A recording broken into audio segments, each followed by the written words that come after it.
I don't know Saura and Oriya also. I only know Telugu. So please understand my Telugu language, okay? Okay. అలాగే ఇక్కడ వత్కూరుపల్లి pastor గారికి అలాగే వారి భార్య pastor గారికి నా యొక్క నమస్కారాలు. అలాగే వేదికపై ఉన్న పాస్టర్లందరికీ కూడా నా యొక్క నమస్కారాలు. అలాగే కింద కూర్చున్నటువంటి నా సోదరి సహోదరులందరికీ కూడా దేవుని పేరిట నమస్కారం. వాక్యంలోకి వెళ్ళే ముందు చిన్న ప్రార్థన చేసుకుందాం. పరలోక ప్రభువా తండ్రి యేసయ్య, నాకు మంచి అవకాశం ఇచ్చినటువంటి దేవా నీకు కృతజ్ఞతాస్తుతులు చెల్లించుకుంటాం తండ్రి. యేసయ్య,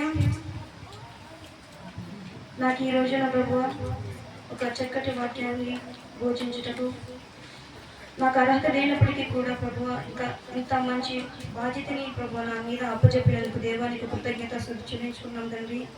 నేను ఏ విధంగా చెప్పుదానో నాకు తెలియదు కానీ దేవా, నా పక్కన ఉండి నా భుజము తట్టి నన్ను ముందుకు నడిపించి నా యొక్క ఈ వాక్యాన్ని శుభప్రదం చేస్తారని నజరేతుడైన యేసుక్రీస్తు నామమున అడిగి వేడుకుంటున్నాం తండ్రి. ఆమేన్.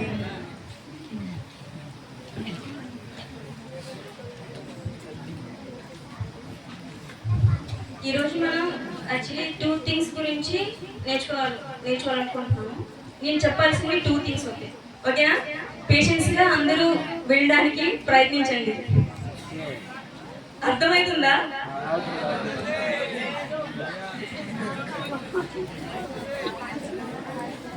Today I'm going to teach you only things about 2 things only, okay?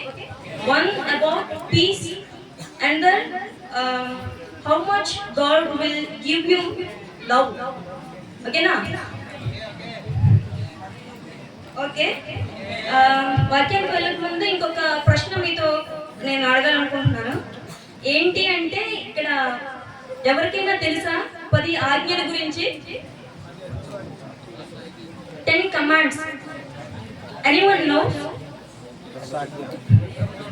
If you know, please raise the hands. None of? Did you get my point? Anyone knows about 10 commands? Please raise the hands. తెలియకపోతే పర్వాలేదు, దానికి problem ఏం లేదు. తెలియని వాళ్ళు ఒకసారి Bible open చేసి చదవండి. నిర్గమ 20వ అధ్యాయం 2 నుంచి 17 వరకు చదివితే మీకు అక్కడ దేవుని ఆజ్ఞ ద్వారా మోసే రాసిన 10 ఆజ్ఞలు అక్కడ ఉంటాయి. జ్ఞానాగో 22 to 17 అది మీరు చదువుకోండి. నేను ఇప్పుడు దాని గురించి ఎక్స్ప్లెయిన్ చేయనవట్లేదు. వాక్యంలోకి వెళ్ళిపోదాం. ఈ వాక్యాన్ని అయితే మీరు గుర్తుపెట్టుకోండి, మర్చిపోవద్దు, ఓకేనా? ఇప్పుడైతే 1వ దినవృత్తాంతం 22వ అధ్యాయం 9వ వచనం ఒకసారి చదవండి ఎవరైనా. బిరిండా, అభయ్ బిరిండా 22:9.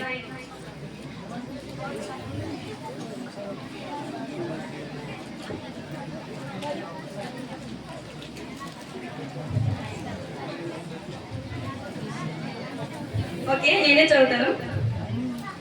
నీకు పుట్టబోవు ఒక కుమారుడు సమాధానకర్తగాను ఉండును. చుట్టూ ఉండు అతని శత్రువులందరినీ నేను తొలిచివేసి అతనికి సమాధానం కలుగుచేతును. అందువలన అతనికి సొలొమోను అను పేరు పెట్టబడును. అతని దినములలో ఇశ్రాయేలీయులకు సమాధానమును శాంతియు దయచేయుదును. ఓకే, చదివారు అందరూ వాక్యాన్ని? ఒరియా బైబిల్ ఉన్న వాళ్ళు ఒరియాలో చదవండి దయచేసి. ఎందుకంటే ఇప్పుడు నేను చెప్పబోయే ఏదైతే వాక్యం ఉందో అది మన జీవితంలో మనం తప్పనిసరిగా ఫాలో అవ్వాల్సింది అనమాట. We should follow what in the Bible, ఓకేనా? చదివారా అందరు? ఎవరైనా బైబిల్ చదివారు అసలు? బిరిండా 22:9. ఓకే, ఇక్కడ సోల్మోన్ గురించి మనం ఫర్ ఎగ్జాంపుల్గా సోల్మోన్ జీవిత చరిత్ర గురించి తెలుసుకుందాం. దేవుడు సోల్మోన్కి సోల్మోన్ అని పేరు దావీదు చేత పిలిచాడు. ఎందుకు అంటే దేవుడు అసలు సోల్మోన్ పుట్టక మునిపే తనని నేను నా పనుల కొరకు ఉపయోగించుకుంటాను అని తన చిత్త ప్రకారంగా సోల్మోన్ అని పేరు పెట్టాడు. సోల్మోన్ అనే పేరుకి అర్థం అర్థం తెలుసా? Did you know the meaning of Solomon?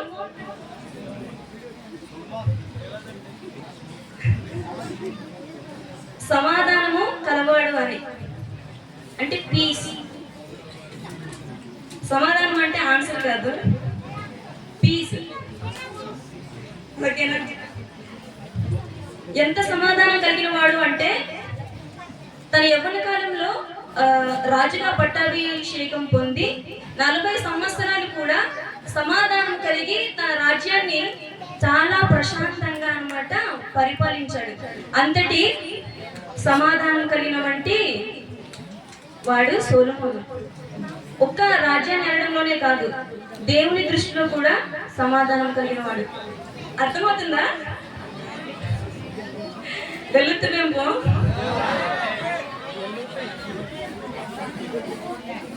అలాగే ఇక్కడ మనం ఎంతమంది సమాధానం కలిగి ఉన్నాము? నేను ఎందుకు చెప్తున్నానో తెలుసా? అసలు 10 ఆజ్ఞలకి నేను ఇప్పుడు చెప్తున్న సొలొమోనుకి సంబంధం ఏంటని మీరు అనుకోవచ్చు. అలానే 1వ దినవృత్తాంతము 22వ అధ్యాయం 13లో చూసుకున్నట్టే అబై బిరింద 20-13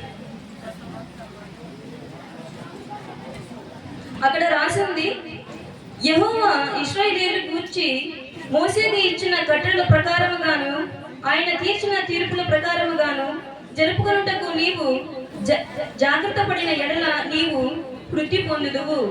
ధైర్యము తెచ్చుకొని బలముగా నుండము, భయపడుకుడి, దిగులు పడుకుడి.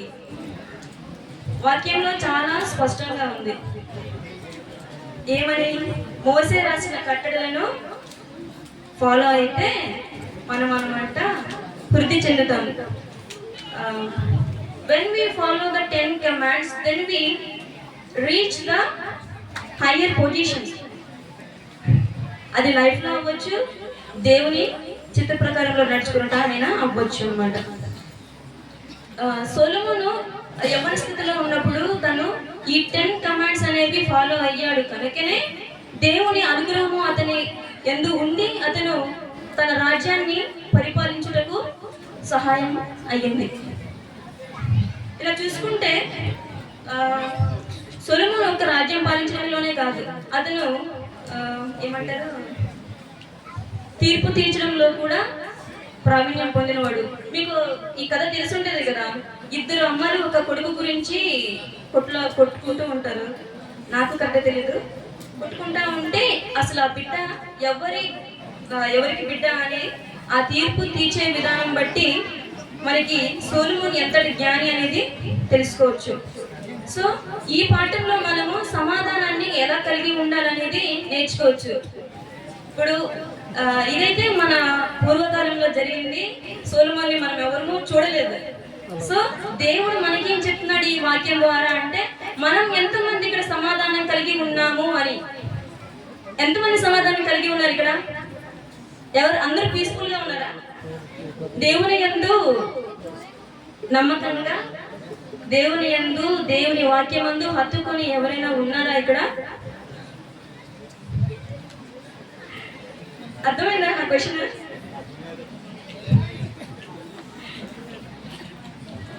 ఓకే, ఇప్పుడు ఇదే మనకి ఇక్కడ మీటింగ్ అవుతుంది. స్టూడెంట్స్ అందరూ కలిసి ఉన్నాం. ఇక్కడ అందరం మంచిగా కూర్చున్నాం, వాక్యం వింటున్నాం. కానీ మన జీవితంలో ఏమవుతుంది? ఇప్పుడు వీళ్ళు సమ్మర్ హాలిడేస్ కాబట్టి ఒకసారి పిల్లకాయలందరూ వచ్చి ఇక్కడ కూర్చుంటున్నారు, పాస్టర్ చెప్పే వాక్యం వింటున్నారు. కానీ వీళ్ళు స్కూల్లో లేదా మన కాలేజెస్లో లేదా బయట జీవితంలో ఏమవుతుంది? ఆంధ్రాలో అనుకోండి, ఫ్రీ బస్సెస్ వేశారు. ఫ్రీ బస్సెస్ వేయడం వల్ల ఏమవుతుంది? శాంతిని పూర్తిగా కోల్పోతున్నారు అనమాట. అంటే సీట్ల కోసం కొట్లాడుకోవడం. ఇక్కడ కూడా ఏమైనా అవుతుందా? నా గడ్డి కొంచెం తీసుకున్నారు, నేను నేను కూర్చోవలసిన ప్లేస్ లో కూర్చున్నారని ఎవరైనా కొట్లాడుతున్నారా? అలా కొట్లాడుతున్నారా? లేదు లేదు, కొట్లాడకండి. దేవుని యందు సమాధానం కలిగిన వాళ్ళగా ఉండాలి. ఇప్పుడు ఒక అమ్మాయి కావచ్చు, అబ్బాయి కావచ్చు, వాళ్ళు ఏదైనా స్నేహితులు అవ్వచ్చు, ప్రేమికులు అవ్వచ్చు, భార్య భర్తలు అవ్వచ్చు, సంఘ కాపురు అవ్వచ్చు, ఇంకేమైనా అవ్వచ్చు. కానీ వాళ్ళు చేసే పనిలో సమాధానం లేకపోతే వాళ్ళు దేవుని వద్ద ఉండి వృధా అనమాట. ఇప్పుడు నేను వాక్యం చెప్పేసి నా ప్లేస్లో వెళ్ళి కూర్చున్నాను. కానీ నేను చెప్పిన వాక్యము నేనే ఫాలో అవ్వకపోతే దేవుని యందు నేను సమాధానం కలిగి లేను అని అర్థము. ఓకే, సో ఇప్పుడు విన్నారు కదా. ఇప్పుడు విన్నాక చెప్తుందిలే చెప్పినంత వరకే అని విడిచిపెట్టకుండా బయటికి వెళ్ళాక కూడా సోల్మోన్లా సమాధానం కలిగి ఉండండి. ఓకేనా? Peace is not about being calm, it is about being kind, being with God, being with maintaining good relationship with God అన్నమాట. ఓకేనా? Now you get it. ఇప్పుడైనా అర్థమైందా? ఓకే ఓకే, నెక్స్ట్ వాక్యంలోకి వెళ్ళిపోదాం. సోల్మోన్కి 2 నేమ్స్ ఉన్నాయి. ఒకటి సోల్మోను, అది దేవుని ఆజ్ఞ ద్వారా దావీదు పెట్టినది. ఇంకొక నేమ్ వచ్చి యదీద్యా. అది మనం చూసుకుంటే 2 సాముయేలు 12:24, 2 సాముయేల్ 12:24.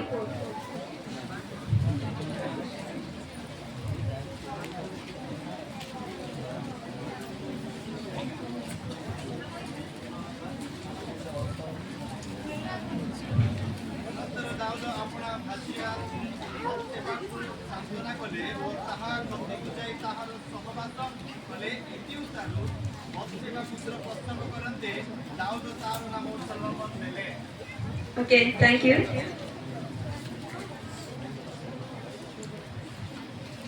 ఓకే, నేను తెలుగులో చదువుతాను. దావీదు అతనికి సొలొమోను అని పేరు పెట్టెను. యెహోవా అతనిని ప్రేమించి నాతాను అను ప్రవక్తను పంపగా అతడు యెహోవా ఆజ్ఞను బట్టి యదీద్యా అని అతనికి పేరు పెట్టెను. విన్నారు కదా అందరూ? నాతాను ప్రవక్త ద్వారా సొలొమోనుకు యదీద్యా అని పేరు పెట్టెను. ఇక్కడ యదీద్యా అని నేను ఎందుకు మెన్షన్ చేస్తున్నాను అంటే, యదీద్యా అంటే యెహోవాకు ప్రియుడు అని అర్థం అనమాట. అప్పట్లో సొలొమోను యెహోవాకు ప్రియుడు, ఈ కాలంలో మనము యెహోవాకు ప్రియులము. సొలొమోనుకే ప్రత్యేకించి పేరు పెట్టాడు కదా, సొలొమోను ఒక్కడే దేవునికి ప్రియుడు అని ఎవ్వరూ అనుకోవద్దు. ఓకేనా? ఇక్కడ దేవుని కోసం మనం పుట్టాం కాబట్టి మనం దేవునికి ప్రియమైన వారము. అసలు ఎవరైనా ఎవరికి ఎందుకు ప్రియంగా ఉంటాం చెప్పండి? Why we love others?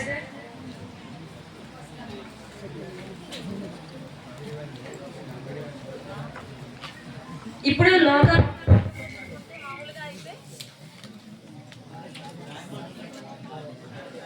వినిపిస్తుందా? అని అర్థం కాదు. లోకంలో మనం చూసుకుంటే ఒక అమ్మాయిని అందం చూసి ప్రేమించే వాళ్ళు ఉంటారు. ఒక అబ్బాయి నుంచి వాడు మెయింటైన్ చేసి డ్రెస్సింగ్ స్టైల్ కానీ వాడు నడిచే నడవడికను బట్టి కూడా అమ్మాయిలు అబ్బాయిని ఇష్టపడతారు. ఒక అమ్మాయిని కూడా అబ్బాయి అందం చూసి తను మాట్లాడే విధానాన్ని చూసి ప్రేమించవచ్చు. కానీ మన ప్రియమైన దేవుడు మనల్ని ఎందుకు ప్రేమిస్తున్నాడు అంటే, మనం మన జీవితాన్ని దేవునికి అర్పణగా, దేవునికి తోడుగా, దేవునికి ఆరాధనగా మనం నడుచుకుంటామని దేవుడు మనల్ని ప్రేమించున్నాడు.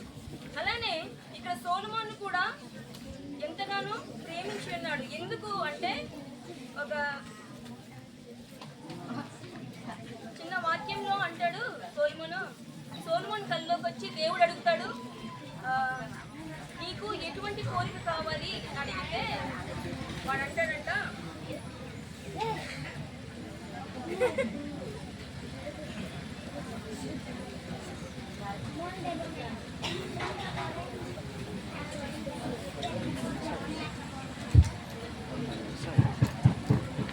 ఓకే.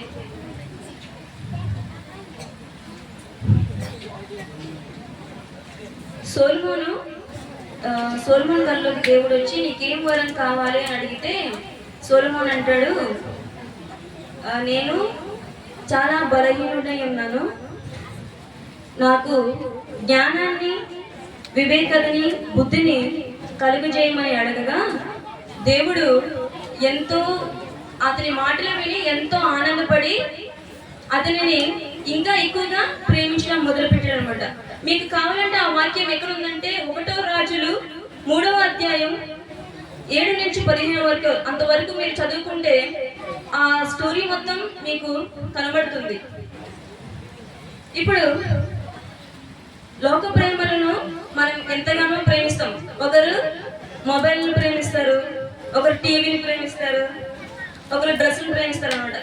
అంటే అది లేకుంటే వాళ్ళ జీవితం లేనట్టుగా కూడా కొన్నిసార్లు ఫీల్ అవుతూ ఉంటారు. కానీ ఇక్కడ దేవుడు ఏమనుచున్నాడు అంటే, మోసే రాసిన కట్టడలను ఖచ్చితంగా మీరు ఫాలో అయితే మంచి మార్గంలో నడుస్తారు అని. ఓకేనా? ఓకే, ఇప్పటికీ మనమైతే సమాధానము మరియు యెహోవాకి ప్రియులము అని ఒక వాక్యాన్ని తెలుసుకున్నాము. అలాగే అసలు మన జీవితంలో మనం ఏమి చేయకూడదు, అసలు సొలొమోను ఏం చేశాడు అనే దాని గురించి తెలుసుకుందాం. ఇంతటి మన్ననను పొందిన సొలొమోను కూడా ఏం చేశాడంటే, అధిక ఐశ్వర్యము, అనేక మంది భార్యలను పెళ్లి చేసుకుని అతని యొక్క జ్ఞానాన్ని, బుద్ధిని కూడా కోల్పోయాడు అనమాట. అప్పట్లో మనకి ఇవేమీ ఉండేవి కావు. ఇప్పుడు అనుకోండి, యూజ్ చేస్తాం, ఇంటర్నెట్ ఉంది, మొబైల్స్ ఉన్నాయి, ఇవన్నీ ఉండి కూడా మనం ఏం చేస్తున్నాము, వాటిని బ్యాడ్గా యూజ్ చేస్తాం, లేదంటే టైం పాస్గా యూజ్ చేస్తాం.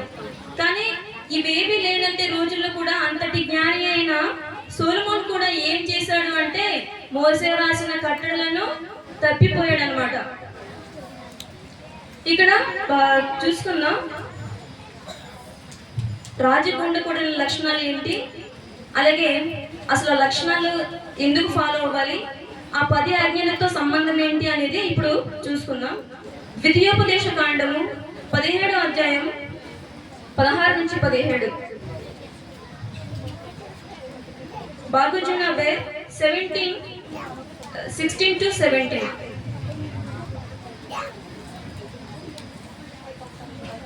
బాగుజునబే 17 chapter 16 to 17.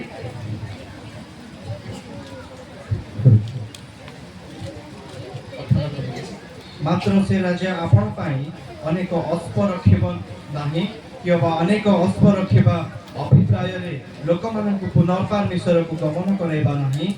କାରଣ ସଦାପ୍ରଭୁ ତୁମ୍ଭମାନଙ୍କୁ କହିଅଛନ୍ତି, ତୁମ୍ଭେମାନେ ଏ ସମୟଠାରୁ ସେ ପଥରେ ଆଉ ଫେରି ଯିବ ନାହିଁ, କିମ୍ବା ସେ ଅନେକ ସ୍ତ୍ରୀ ବିବାହ କରିବ ନାହିଁ, କଲେ ତାହାର ହୃଦୟ ବିପଥଗାମୀ ହେବ, ଅଥବା ସେ ଆପଣ ପାଇଁ ରୂପା କି ସୁନା ଅତିଶୟ ବଢ଼ାଇବ ନାହିଁ।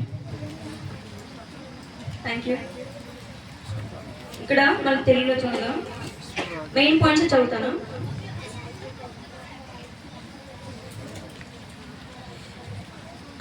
అతడు గుర్రములను విస్తారముగా సంపాదించుకొనవలదు. అంటే గుర్రాలను ఎక్కువగా సంపాదించుకోకూడదు అనమాట. ఒక రాజుగా తను చేయకూడని పనులు ఇవి. కానీ సొలొమోను అధిక గుర్రాలను సంపాదించుకున్నాడు.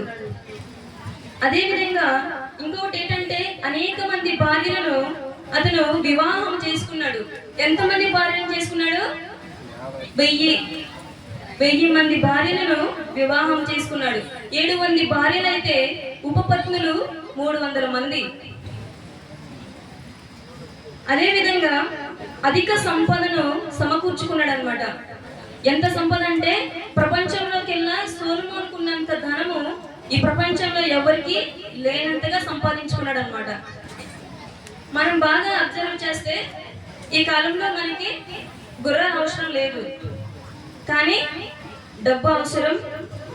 అలానే మనకి తోడుగా ఉన్న ఒక స్త్రీ కానీ పురుషుడు కానీ అవసరంగా మారిపోయింది అనమాట. ఓకేనా? ఇప్పుడు మామూలుగా ఫర్ ఎగ్జాంపుల్ తీసుకుందాం మన లైఫ్లో. ఒక మనిషి జీవించడానికి పూర్వకాలంలో అయితే మన తాతలు మన ముత్తాతలు అందరూ ఎక్కడికైనా వెళ్ళాలి అంటే నడిచి వెళ్ళేవారు. కానీ ఇప్పుడు మనము వెహికల్ యూజ్ చేస్తున్నాం. ఒక కారు, ఒక బైక్, లేదంటే ఆటో, ఇంకేదైనా ఎక్స్ట్రా థింగ్స్ ఏమైనా ఆటో బస్సులో కాకుండా కార్లు, బైక్లు ఇవన్నీ లెక్కెట్టుకుంటే ఒకరి ఇంట్లో ఉండాల్సిన దానికంటే ఎక్కువగా ఉండడం ఏమవుతుంది అంటే అధికమవుతుంది అనమాట. అదంతా వృధా. అసలు దేవుని దృష్టిలో అవన్నీ అసలు పనికిరానివి అనమాట. సో మనకు అదంతా అవసరం లేదు. ఎప్పుడు నీకు అవన్నీ ఉన్నట్టుగా అనిపిస్తాయంటే నువ్వు దేవుని వాక్యాన్ని ఖచ్చితంగా ఫాలో అయినప్పుడు, దేవుని బైబిల్ని చదివి అది నీ జీవితంలో నువ్వు అలవర్చుకున్నప్పుడు మాత్రమే. తర్వాత ఇంకొకటి ఏంటంటే భార్యలు అనమాట. అప్పట్లో ఇంకా సొలొమోను 1000 మందిని పెళ్లి చేసుకున్నాడు. కనీసం అతను పెళ్లి చేసుకున్నారు. కానీ ఇప్పుడు మనమున్న జనరేషన్లో పెళ్ళిళ్ళు కాకుండానే అంటే లవ్ చేసుకుంటున్నారు. బాగానే లవ్ చేస్తున్నారు. కానీ ఎంతమందిని లవ్ చేస్తున్నారు? ఎంతమందిని లవ్ చేసి వాళ్ళు ఎంతమందిని సక్సెస్ అవుతున్నారు? దేవుడు కోరుకునేది ఇదేనా? ఒక అబ్బాయి ఒక అమ్మాయిని చూస్తాడు. అమ్మాయి అందంగా ఉందనుకోండి, లవ్ చేస్తాడు. వాళ్ళ రిలేషన్షిప్ ఎంతవరకు ఉంటుంది? ఆ అమ్మాయి అందంగా ఉన్నంత వరకే. తర్వాత తన నిజ స్వరూపం తెలిస్తే వదిలేస్తాడు. తర్వాత ఇంకొక అమ్మాయి. అలానే అమ్మాయి కూడా అంతే. దేనికోసమైనా అబ్బాయిని ఇష్టపడచ్చు. కానీ తనలో ఏదైనా ఒక చిన్నది లోపిస్తే ఆ అమ్మాయి కూడా ఆ అబ్బాయిని వదిలేయచ్చు. ఎలా ఉంటుందంటే ఇప్పుడు సమాజము ప్రేమ ఒకరితో పెళ్లి ఒకరితో అన్నట్టుగా ఉంటుందన్నమాట. కానీ మన దేవుడు మనల్ని ఎలా ప్రేమిస్తున్నాడంటే, నువ్వు నల్లగా ఉండొచ్చు, తెల్లగా ఉండొచ్చు, నువ్వు హ్యాండిక్యాప్ అయి ఉండొచ్చు, లేకుంటే నువ్వే మురికి కాలంలో కూడా ఉండొచ్చు, నీ ఇల్లు బాగలేకపోవచ్చు, కానీ నీ మనస్సు అనేది సమాధానంతో కూడి ఉన్నట్లు అయితే దేవుడు నిన్ను ఖచ్చితంగా తన చెంతకు తీసుకుంటాడు అని అర్థం ఇక్కడ. అలాగే సంపద అన్నమాట. సంపద గురించి మామూలుగా మన దేశంలో ఎంతో మంది కోటీశ్వరులు ఉండొచ్చు, కానీ వాళ్ళు ఎవరికైనా సహాయం చేస్తున్నారా? చేయట్లేదు. ఒకవేళ చేసినా సరే వాళ్ళు ప్రాఫిట్స్ పొందడానికి కోసమే చేస్తారే తప్ప ఏదో మంచి పని కోసం ఏమైతే చేయరు. అలానే ఒక్క డబ్బు విషయంలో కాకుండా జ్ఞానము, ఒక జ్ఞానాన్ని సంపాదించుకోవడం అంత తేలికైన విషయం కాదనమాట. ఇప్పుడు ఒక జ్ఞానాన్ని మరొకరికి పంచడంలో తప్పు లేదు. కానీ మనం ఏం చేస్తాము? మామూలుగా ఒక క్లాస్ రూమ్లో చూసుకుంటే ఒక బాగా చదివిన అమ్మాయి చదవని ఒక అమ్మాయికి హెల్ప్ చేయడానికే అసలు ఒప్పుకోదు. అలాంటిది దేవుడు ఏం చెప్తున్నాడంటే, నీకు తెలిసిన ప్రతి దాంట్లో కూడా పక్క వాళ్ళకి షేర్ చేసుకోవడం, వాళ్ళను చీకటి మార్గంలో నడిచినట్లయితే వాళ్ళని వెలుగు మార్గంలోకి తీసుకురావడం గురించి ఇక్కడ దేవుడు హెచ్చరించున్నాడు. అప్పట్లో సొలొమోను గురించి కరెక్ట్గా ఎందుకు చెప్తున్నాను అంటే, ఇప్పుడు నేను అప్పట్లో అనుకోండి రాజులు వీళ్ళందరూ ఉండేవారు కాబట్టి పెద్దగా పని ఉండేదేం కాదనమాట. వాళ్ళు పరిపాలించడం అయిపోయింది, తర్వాత పెద్దగా పని ఏమి ఉండదు అనమాట. లేదంటే ఇక్కడ దేవుని మందిరంలోకి వెళ్ళి దేవునితో ఆరాధన చేసుకొని ఇవన్నీ ఉండేవి. కానీ ఇప్పుడు మనకి ఏంటంటే దేవుని ఆరాధన తప్ప మిగతా పనులన్నీ చేస్తామన్నమాట. అంటే ఆదివారం వస్తే ఖచ్చితంగా చర్చికి వెళ్ళాలి. ఎందుకు వెళ్ళాలి? అంతే. ఎందుకంటే మా నాన్న చెప్పారు, మా అమ్మ చెప్పింది, వెళ్ళకపోతే తిడతారు. నిజంగా ఇక్కడ ఎంతమంది చెప్పండి ఒకసారి, హాస్టల్లో ఎంతమంది అయితే చదువుతున్నారో వాళ్ళు ఖచ్చితంగా బైబిల్ చదువుతున్నారా అని. నేనైతే రీసెంట్గానే స్టార్ట్ చేశాను. ఇలా ఎంతమంది ఉన్నారు నాలా? సరే చేతులు రైస్ చేయరా? డైలీగా బైబిల్ చదువుతున్నారా? చదివితే అది ఎంతమంది జీవితంలో పాటిస్తున్నారు? Did anyone hear that reading the Bible every day? I am not that person. I am raising my hand. Anybody is there like me? Please raise the hands. Don't be shy. Okay, మీరు సిగ్గుపడుతున్నట్టే అవసరం లేదు, కానీ ఖచ్చితంగా Bible చదవండి, రోజు చదవండి. ఎందుకు చెప్తున్నానంటే సొలొమోను సమాధానం కలవాడు, అలాగే దేవునికి ప్రియుడు. ఒక్క సొలొమోనే కాదు, మనము కూడా సమాధానం కలవారిగా ఉండాలి, అలాగే యెహోవాకు ప్రియులుగా ఉండాలి. అలా ఉండకపోతే ఏం జరుగుతుంది అనేది, అంటే మనమేం అనుభవిస్తాము అనేది ప్రసంగిలో మనకి తెలుస్తుంది. ఎందుకంటే సొలొమోను అక్కడ ఎంతో బాధతో, ఎంతో దుఃఖంతో అతను అనుభవించిన బాధలన్నీ కూడా అందులో ప్రసంగిలో చెప్పి ఉన్నారు.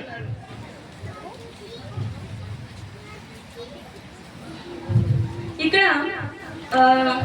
సొలొమోను అయితే యవ్వన కాలంలో అంత దేవునికి సమర్పించుకొని, ఎప్పుడైతే తను 1000 మంది భార్యలను, అధిక సంపదలను, అధిక గుర్రములను, రౌతులను సంపాదించుకున్న తర్వాతే ఏం చేశాడు అంటే దేవునికి దూరం అయిపోయాడు అనమాట. 10 ఆజ్ఞలలో ఒకటి దేవునికి దూరంగా ఉండడం అనమాట. దేవునికి ఆరాధన చేయకుండా దేవునికి దూరంగా ఉన్నాడు. రెండవది, అనేక మంది భార్యలు ఉండడం వలన అతను ఏం చేశారంటే, ఏ భార్య అయితే తన మనసును త్రిప్పివేసిందో అప్పుడే వెంటనే తను ఏం చేశాడంటే మరొక విగ్రహ దేవతని పూజించడం మొదలు పెట్టాడు అనమాట. సో మన ప్రకారం కూడా ఎవరైనా ఇటువంటి మనసు మార్చేటువంటి స్నేహితులు ఉండవచ్చు. వాళ్ళ వల్ల మీరు చెడిపోతారని నేను అనట్లేదు, కానీ మీరు కూడా వాళ్ళ దారిలో వెళ్ళకుండా మీ దారిలోకి వాళ్ళని తీసుకురావడానికి ప్రయత్నించండి. ఇక్కడ ఎంతమంది అయితే హాస్టల్లో చదువుతున్నారో వాళ్ళు పొద్దున్న లేచి బైబిల్ చదివే అలవాటు వాళ్ళకి ఉండొచ్చు, కానీ మన స్నేహితులు ఎవరైనా బైబిల్ చదవకపోతే తను చదవట్లేదు, తను బాగానే ఉంది, నేనెందుకు చదవాలి, నేను చదివి మాత్రం ఏం చేస్తున్నానులే అన్నట్టు ఫీల్ అవుతారు అనమాట. అలా కాకుండా చెడు మార్గంలోకి వెళ్ళడానికి ప్రయత్నించకుండా దేవుని యొక్క వెలుగు అనే వాక్యం ద్వారా నడుచుకోవట మంచిది. ఓకేనా? అలాగే ఇక్కడ ప్రసంగిలో సొలొమోను చాలా బాధపడుతూ అంటున్నాడు, కావున సంతోషముగా నుండుట కంటే తమ బ్రతుకులు సుఖముగా వెళ్ళపుచ్చుట కంటే శ్రేష్టమైనది ఏదియు నరులకు లేదని నేను తెలుసుకుంటేని. ఇక్కడ చెప్తున్నాడు, ఈ ప్రపంచంలో ఎంతో మంది సంతోషాన్ని, తర్వాత ఎంజాయ్మెంట్ ని, వీటినే కోరుకుంటున్నారు, కానీ నరులకు కావాల్సింది కూడా అదే, కానీ దేవునికి కావాల్సింది అది కాదనమాట. దేవుని యందు భయభక్తులు కలిగి ఉండటయే దేవునికి కావాలి. అలానే ఇక్కడ సొలొమోను చెప్తున్నాడు, నేను డబ్బుని ఇవన్నీ ఎంతో మంది భార్యలను సంపాదించుకున్నానే కానీ అవన్నీ నాకు వృధా అని తెలిసింది. ఎప్పుడు? ఇదంతా కూడా మారు మనసు పొందిన తర్వాత అన్నమాట. అందరికి బోర్ కొడుతుందా? Are you getting bore? అయిపోతుందా? I will finish only 15 minutes. Sorry, 5 minutes. ఇప్పుడు ఈ వాక్యం ద్వారా మనం తెలుసుకోవాల్సింది ఏంటి అంటే, ఒకటి, సమాధానం కలిగి ఉండడం. సమాధానం కలిగి ఉండడం అంటే దేవుని యందు భయభక్తులుగా ఉండడం. ఇంకొకటి, దేవునికి ప్రియుడిగా ఉండడం అన్నమాట. మనం దేవునికి ప్రియులుగా కాకుండా మిగతా వాళ్ళందరికీ ప్రియులుగా ఉంటాం. ఎవరికో నచ్చినట్టు మనం జీవించాలనుకుంటామే కానీ మన కోసం ప్రాణత్యాగం చేసిన దేవుని కోసం మాత్రం జీవించాలనుకోము. అసలు దేవుడి కోసం జీవించాలని మనల్ని ఏ రోజు అడగలేదు. చీకటి మార్గంలో వెళ్తున్న మనల్ని వెలుగులో తీసుకురావడానికి మాత్రమే దేవుడు ఎంతో ప్రయాసపడినా సరే మనం మాత్రం చీకటిలో వెళ్ళడానికే ప్రయత్నం చేస్తూ ఉంటామంట. ఎందుకంటే మంచి మార్గం అంట చాలా ఇరుకుగాను ఉంటుందట, చెడు మార్గం అనేది చాలా విశాలంగా ఉంటుంది. మనం విశాలంగా ఉంది కదా అంటూ దాని వెనక వెళ్తా ఉంటాం, కానీ ఎప్పుడు కూడా ఇరుకైన మార్గము ఎంచుకోవట్లేదు. ఇప్పుడు ఎగ్జామ్లో మంచి మార్కులు రావాలంటే రాత్రి చదివేస్తే మంచి మార్కులు రావు. అలానే జీవితంలో కూడా ఈరోజు నేను వాక్యం చెప్పాను అంటే మీరు ఈ రోజు నుంచే మారు మనసు పొందియాలి, దేవుని యందు సమాధానం కలిగి ఉండాలి, యెహోవాకి ప్రియులుగా ఉండాలని నేను చెప్పట్లేదు. కానీ నెమ్మదిగా దేవుని వాక్యాన్ని చదువుతూ కూడా అది మీ జీవితంలో అలవర్చుకోవాలని నేను ప్రార్థిస్తున్నాను. నా వాక్యం మీ అందరికీ రీచ్ అయిందని నేను అనుకుంటున్నాను సార్. కానీ మీ ముఖాలు చూస్తుంటే నాకు అనిపిస్తుంది అసలు ఏమైనా అర్థమైందా లేదా అని. అర్థమైందా? ఓకే. సో మనం ఫ్యూచర్లో సొలొమోను బాధపడినట్టుగా అయ్యో నేను ఆ రోజు ఆ తప్పు చేయకుండా ఉంటే బాగున్నాను, నేను ఇంకా దేవునికి దగ్గరగా ఉండేవాడినేమో లేదా ఉండేదాన్నేమో అని ఫీల్ అయ్యే రోజు మనకి ఏ రోజు రాకూడదని నా ప్రార్థన. సో మనమందరము సమాధానం కలిగిన వారిలా ఉంటామా?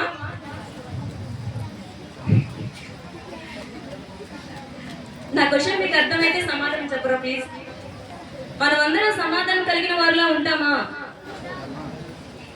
దేవునికి ప్రియంగా ఉంటామా? Thank you. సొలొమోను బాధపడినట్టుగా మనం ముసలైన తర్వాత బాధపడిన ప్రయోజనం ఉండదు. సో ఇప్పటి నుంచే మారు మనసు పొంది దేవుని యందు సమాధానము కలిగిన వాటిగా ఉండండి. ఇవన్నీ చేయాలంటే మనం ఖచ్చితంగా మోసే రాసిన 10 ఆజ్ఞలను ఫాలో అయితేనే సాధ్యం అన్నమాట. అంతటి జ్ఞాని అయిన సొలొమోను కూడా దేవుడు ఏం చెప్పాడు అంటే మోసే రాసిన 10 ఆజ్ఞలు ఫాలో అయితేనే వృద్ధి చెందుతామని చెప్పి ఉన్నాడు. కనుక మనం కూడా ఖచ్చితంగా వాటిని ఫాలో అవుదామా? కొంచెం గట్టిగా చెప్పరా, నా సాటిస్ఫాక్షన్ కోసం. Thank you. ఇక్కడితో నా వాక్యాన్ని నేను ముగించుకుంటున్నాను. నాకు సవరా ఒరియా రాకపోవడం వల్ల ఇబ్బందిగా నేను ఫీల్ అయ్యాను, నేను చెప్పి ఈ వాక్యం మీకు రీచ్ అవ్వకపోవడం వల్ల. కానీ ఎవరికైనా అర్థమైతే వాళ్ళ ఫ్రెండ్స్కి ఈ వాక్యాన్ని సెండ్ చేయండి, అంటే వాళ్ళకి అర్థమయ్యేలా చెప్పండి. సో నేను ఇంతటితో విరమించుకుంటున్నాను. ఇక్కడ దిలీప్ పాస్టర్ గారు వచ్చి ప్రార్థన చేస్తే నా ప్లేస్లోకి వెళ్ళి కూర్చుంటాను.